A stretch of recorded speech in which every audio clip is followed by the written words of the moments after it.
Now we're talking about 2018, April 2018.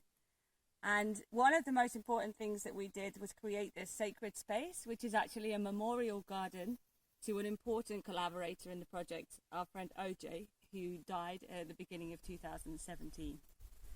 And in terms of the continuing this work in the garden, we did plant some fava beans and we planted pumpkins again in this area that was the most fertile area where we've been working for longest.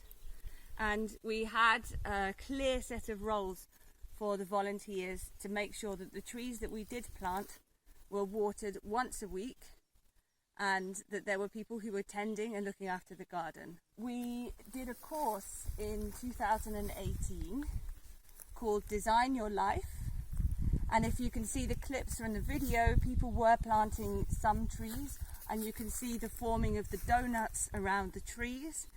And one of the trees that we planted was a cherry tree which didn't survive, but now actually there's another cherry tree in almost the same place. And another one, if we're going to go this way, let's go and find the jujube, because this is a beautiful story.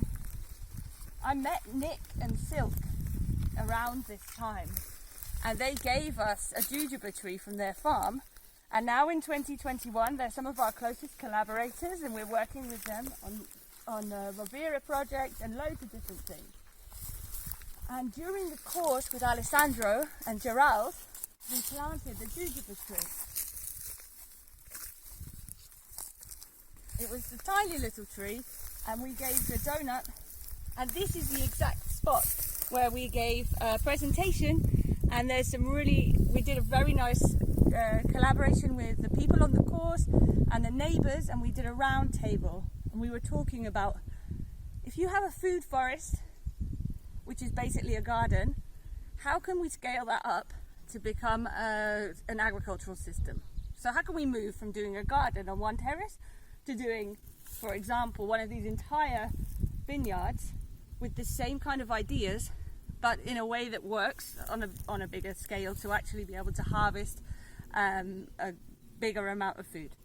Anyway, we planted a jujube tree, and then when we were preparing, Kate, sadly, when she was preparing for the big intervention in 2019, she was here with the strimmer. You have to be very careful with the strimmer in a food forest.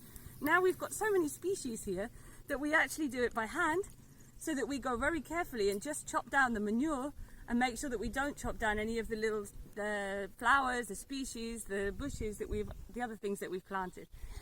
And she chopped the top off this tree, but it came back, and now it's still here in the food forest and small but growing.